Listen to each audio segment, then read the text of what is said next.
balik lagi di channel YouTube OIC Indonesia bareng sama aku Nisa Nikma yang bakal ngebahas segala prosedur dan pelayanan menjadi pekerja migran yang baik di Hong Kong. Teman-teman ada keinginan untuk kerja ke Hong Kong? Masih ragu? Masih bingung? Atau belum tahu gimana prosedurnya untuk berangkat ke Hong Kong? Jadi simak videonya sampai habis ya.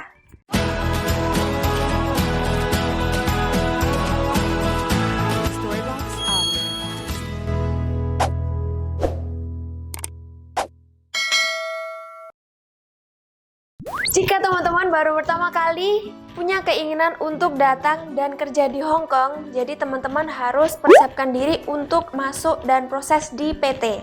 Oke, di sini akan aku jelasin apa sih itu PT. PT merupakan tempat teman-teman untuk belajar tentang budaya, tentang bagaimana nanti kerjanya di Hong Kong, dan tentunya bahasa, kayak gitu teman-teman. Dan di Hong Kong ini mereka punya bahasa sendiri teman-teman, namanya bahasa Kantonis. Jadi ketika teman-teman proses di PT, teman-teman harus belajar bahasa Kantonis sebagai dasar, sebagai bekalnya, kayak gitu. Selain belajar tentang bahasa, teman-teman bakal belajar mengenai keterampilan seperti cara menjaga bayi, menjaga lansia. Lansia tahu ya teman-teman, lansia masa lansia nggak tahu. Lansia itu orang yang sudah lanjut usia. Saya masih muda. Memasak, menjaga anak-anak. Miss, kalau masuk ke PT syaratnya apa aja ya?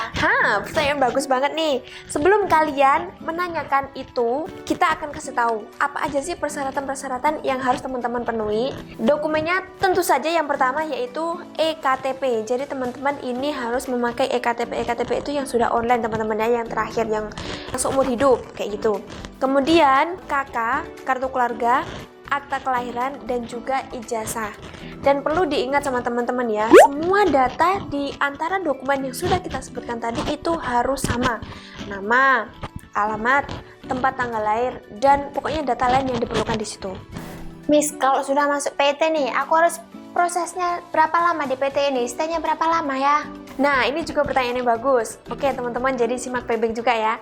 Jadi teman-teman, biasanya proses di PT itu diperlukan waktu sekitar 3-4 bulan. Ini tergantung keseriusannya teman-teman belajar di PT dan juga daya tarik teman-teman saat interview dengan majikan. Biasanya interviewnya itu melalui ini teman-teman, video call kayak gitu. Jadi teman-teman akan face to face langsung dengan majikan.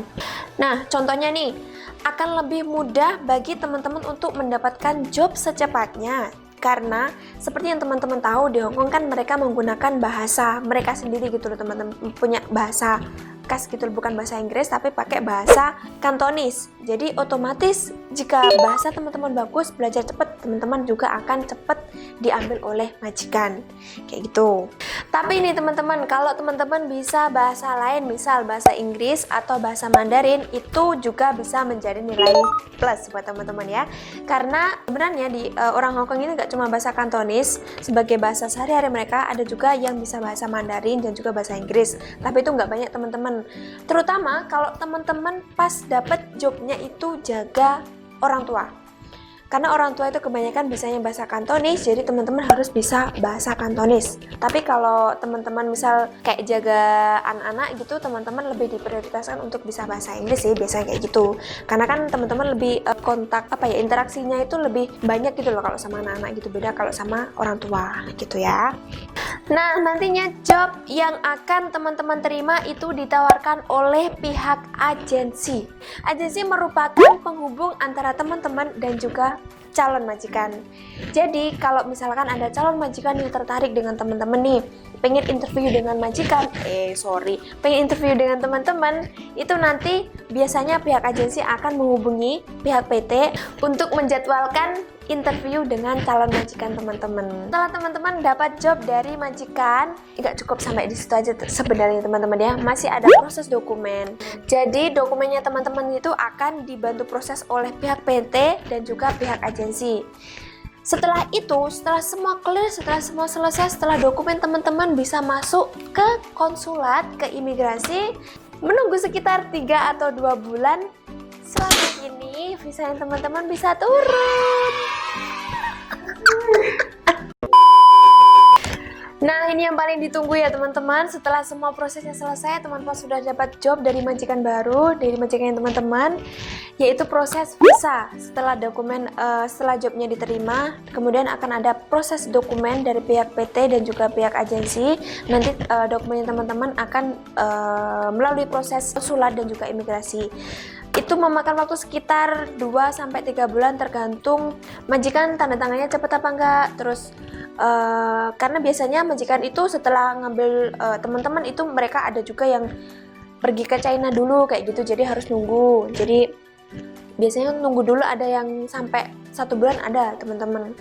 Itu yang memakan proses lama. Tapi yang cepat sekitar 2-3 bulan. Setelah itu visa teman-teman bisa turun. Setelah visa turun, dari pihak agensi akan mengirimkan ke PT. Dan dari PT langsung akan menjadwalkan kapan teman-teman bisa terbang ke Hong Kong. Oke teman-teman, itu tadi beberapa informasi yang bisa kita berikan ke teman-teman mengenai bagaimana sih dan proses apa aja yang harus teman-teman penuhi kalau teman-teman mau berangkat ke Hong Kong ya pastinya. Dan semoga bermanfaat, tetap jaga kesehatan di kondisi yang kayak gini teman-teman ya. Jangan lupa minum air putih yang banyak, oke? Jaga kesehatan, tetap fit, jangan keluar rumah kalau nggak penting. Aku Nisa Hikmah, Tajikum Tawa, Jaikin, bye-bye.